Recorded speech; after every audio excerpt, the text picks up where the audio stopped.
Hello everybody, Dokkan Assets here. Today we are back with the final episode of Wrath of the Dragon Weekend. I hope you guys are enjoying these couple of videos that we've been doing in honor of the upcoming Wrath of the Dragon units. I know I most certainly did, man. Taking a look at that Super Saiyan 3 Goku essay, ooh, that was a good time. But today, we're going to be taking a look at the boy STR, Tapion, and MINOTIA, our final unit of our little section of 3. And obviously, the newest, at least as far as I can remember anyway, big boy Wrath of the Dragon unit, right? We're talking Dokkan Fest, LR, stuff like that. This is the newest one, and with that being said, this unit did release in April of 2021 on JP, as per usual. When it comes to taking a look at these, well, this essay isn't really older, I would say. This is only like a 2-year, what, maybe going to be 3-year, I guess, closer to that date. SA, right, where obviously we always use the metal cooler as the kind of origin point for the quote-unquote modern essays. Of course, him being October 2018. So obviously, by this point, Dokkan has basically down pat those anime, you know, very, like, akin to the original source material animations down. So let's go ahead and take a look at these animations. We'll obviously watch them one time through. And for today's video, because this is a little bit of a newer unit, we actually do have a comparison to the source material thanks to DBZ Monkey. So very, very cool that we actually get to take a look at this one, because obviously for the last two, we did not. To be fair, though, those guys are pretty old when it comes to their animations. Now, I always really liked these guys' animations, to be 100% honest with you. I always thought that they looked really, really good. From the actual, like, section here, right, where obviously they are playing the Ocarina, to the super attacks, right? And the super attacks are pretty interesting because obviously, you know, they don't do like a ton of attacking in the movie. So it's really interesting to see what Dokkan was kind of able to cook up for super attacks. I think before we actually dissect the super attacks, I kind of want to this time take a look at the anime and super attack comparison video just to kind of get an idea as to what all of the references are here, because I think that will be interesting when we take a look at the actual Dokkan animations here. So let's actually go ahead and watch the DBZ Monkey video real quick. Of course, if you want to check this video out, and of course DBZ Monkey himself, the link to the video will be in the description. Yeah, so this all makes sense, right? This sequence is basically completely from the movie. It is a little bit spliced together because I know that this part with the sword is not obviously from this sequence with MINOTIA, right? I believe this is when Tapion is explaining how Hirudegan works and sealing him up to Bulma. But obviously this part, right, you know, from when he is remembering MINOTIA, and then of course when they're sealing him away. And again, even though these aren't, you know, like our, of course, 2023 super attacks, they still did a very, very good job at kind of really, you know, getting that scene down pat. Now, this is kind of what I was talking about, right? A lot of this does not have exact references, right? As you can see, there's definitely some references from the movie, but a lot of them are at different angles. Obviously, some of this is just Tapion attacking, right? You can see that they even use Trunks for a reference there. Because obviously MINOTIA, right? I don't even think he fought at all in the movie. And obviously this is a reference to Trunks, which I will say is really cool from the perspective of obviously Tapion was like the most connected with Trunks in the movie, and not to mention, right, obviously Tapion gives Trunks his sword, so it's really cool to see that they kind of, you know, used one of Trunks' attacks to give it to Tapion's super attack. But I always thought that this unit was interesting because obviously, you know, the two of them really do not attack that much in the movie, especially MINOTIA, right? So let's take a look at these animations because they are mostly Dokkan original, obviously, again, as we saw, taking reference from a couple of things in the movie. So, of course, our intro animation here first. I believe this is the intro anyway, unless this is the active skill. Hold on, we have it literally right here. Yes, okay, this is the active skill, yeah. I did not remember. Oh, yeah, because I don't think intros were a thing by this point. That's right. I'm not remembering my Dokkan lore well enough today. Anyway, so we start off here with obviously both of them standing there. This is a very good shot, right, to kind of just have the characters be introduced sort of to the scene. And obviously it's just a nice shot of the two of them standing there. It's very well animated, very simple, of course. This shot is extremely well done. The shadows here, the fire, oh my gosh, so good looking, and easily my favorite part of the animation here, this section. Dude, I love this shot so much. I don't really use it that often, but for my live streams, this is actually my BRB screen. Somebody was kind enough to make a super HD version of this that I could use in widescreen stuff for me a while ago, and by golly, bro, they just cooked with these assets. They look so good, right? The little glimmer on the sword, the shadows dancing on the ground, right? Obviously coming off of everything that's on the table here, right? It looks so good. Obviously combining this shot in here is a great way to kind of have these two shots to focus on each of the individual characters. Really like this shot with obviously the little gleam of the sword and TAPION putting it in the sheath as well. Obviously then you have MINOTIA holding the Ocarina and then turning to TAPION, which is all animated very well. I don't think that there is a single frame amiss here in this entire animation. It looks really good. Now this part obviously is just PNGs of TAPION and MINOTIA with obviously the flowing cloth, you know, just kind of being present in the animation. But I think it works, right? It works really, really well, and obviously you then have them standing on the little rock, or whatever this would be, like the totem pole. I'm not exactly sure what you would call that, but very cool animation nonetheless. I always like the way that this ended, and again, very, very anime-esque.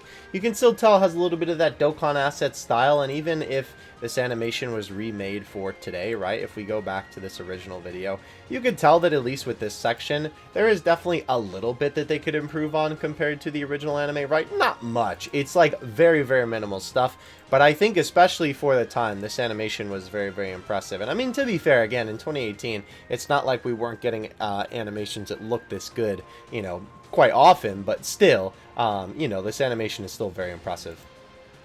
Alright, so now we obviously move on to the 12 key super attack for these guys.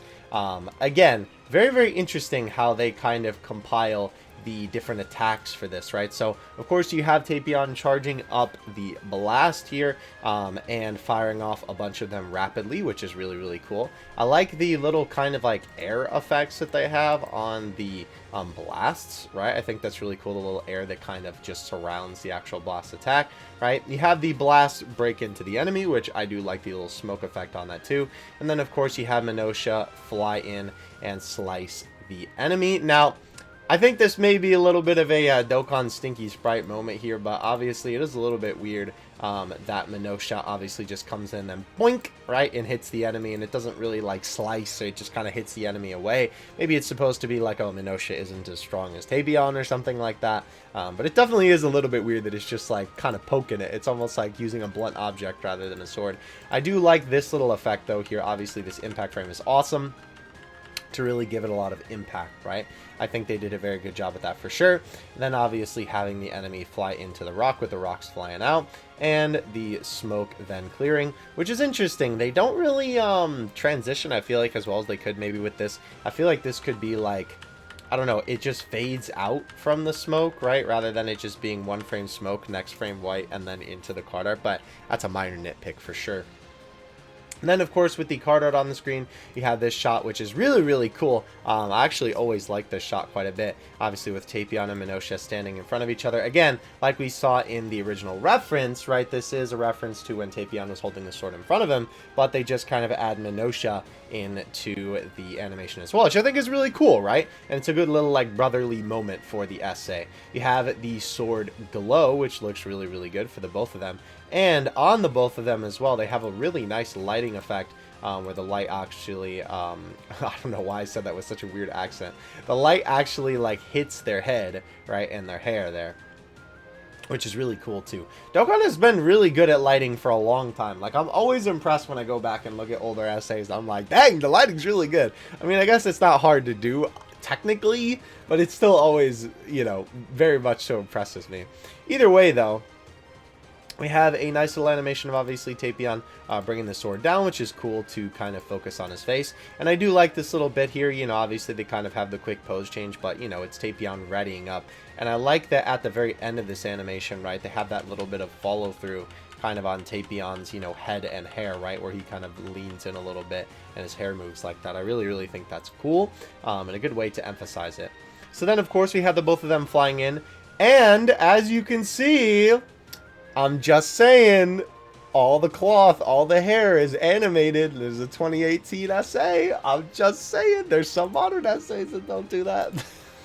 But very, very cool. Obviously, both of them flying forward, which this is a pretty cool little implication as well. Obviously, the shot before this, right, had Hyrudegan smashed into the rock. So it's cool then that they kind of have Hyrudegan on the screen for a second, and then obviously showing the rock getting slashed through, like the, you know, sort of implication that they're slashing him inside the rock. And this little far away shot is really good too, with the smoke kind of coming off of it and the rocks.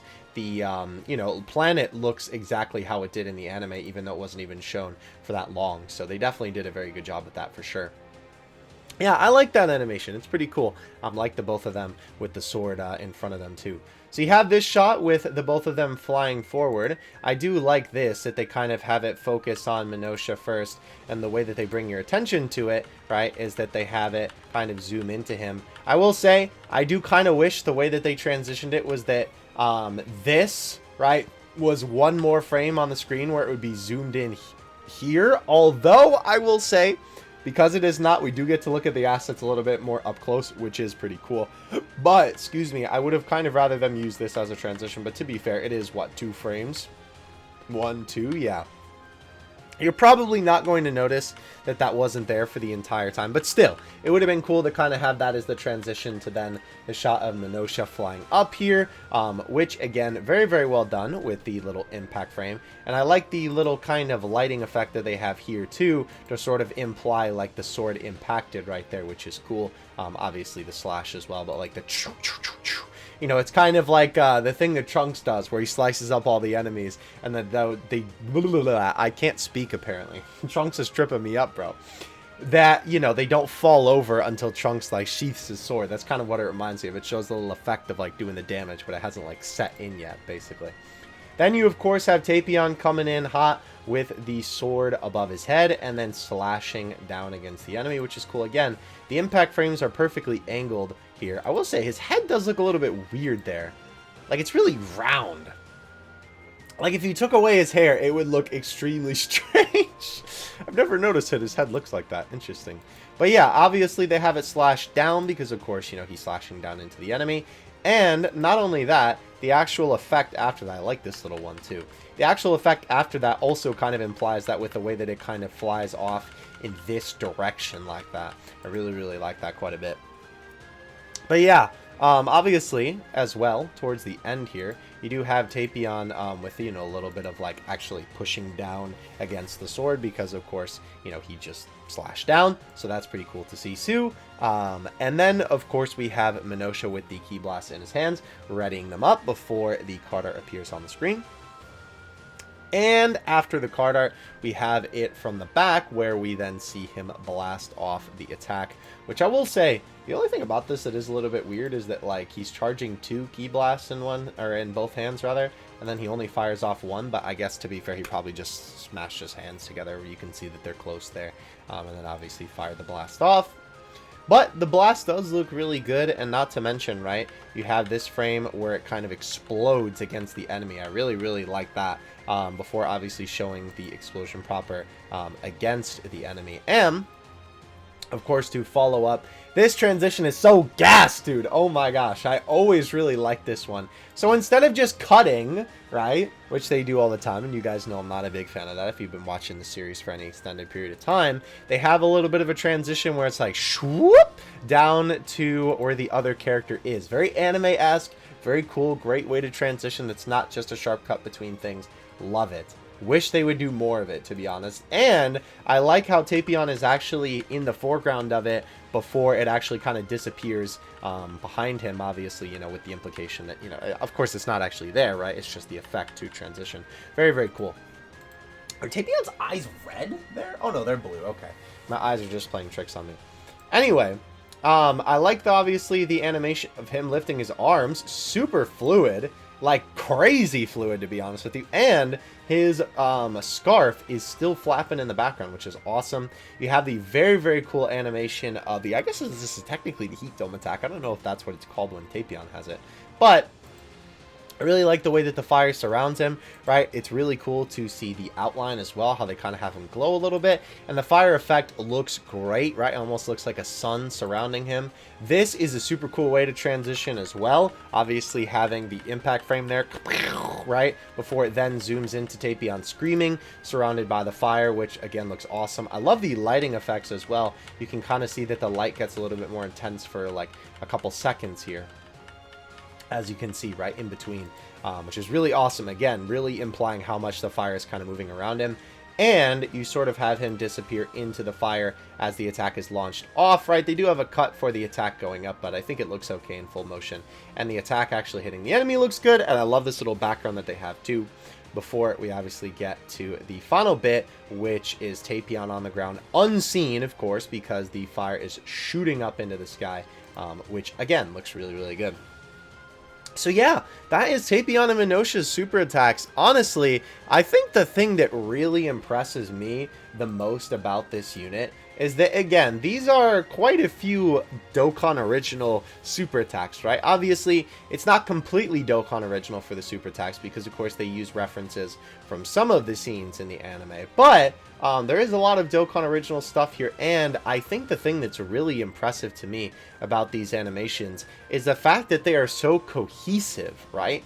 They are able to string together a bunch of these different attacks between two characters nonetheless, and really have it feel like it is an all-out attack that they are working together to do, and it's not just different scenes stringed together to make one attack, right? Sometimes some super attacks look like that when they have multiple characters working together, right? It's just like different scenes cut together and it doesn't really feel as cohesive as it could.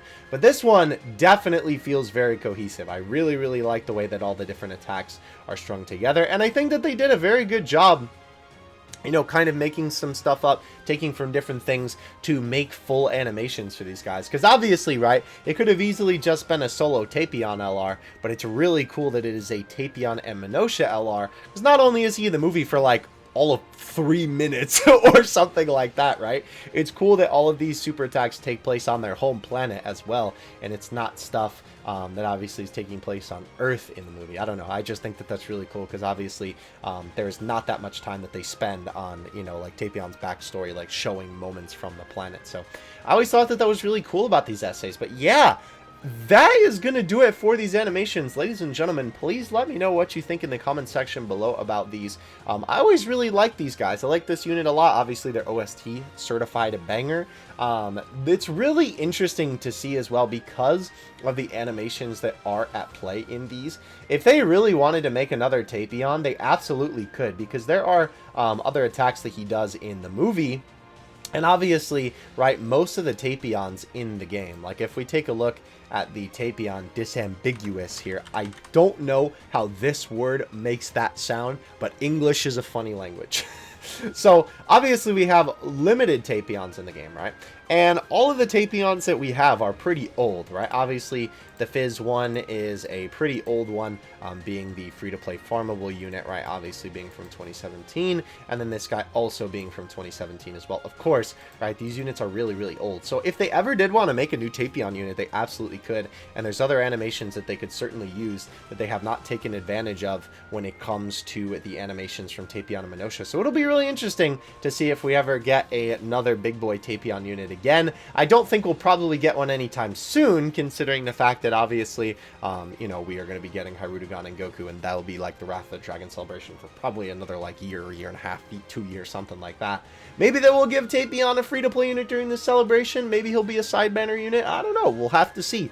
But it will be very interesting when we get to that time to actually see how they include him in this celebration. But yeah, thank you guys so much for watching as well. This unit also may get an easy A at some point, so that will be pretty cool when they do as well. But thank you all so much for watching. Don't forget to like and subscribe if you enjoyed, and I will catch you in the next one. Dokkan Assets out. Peace.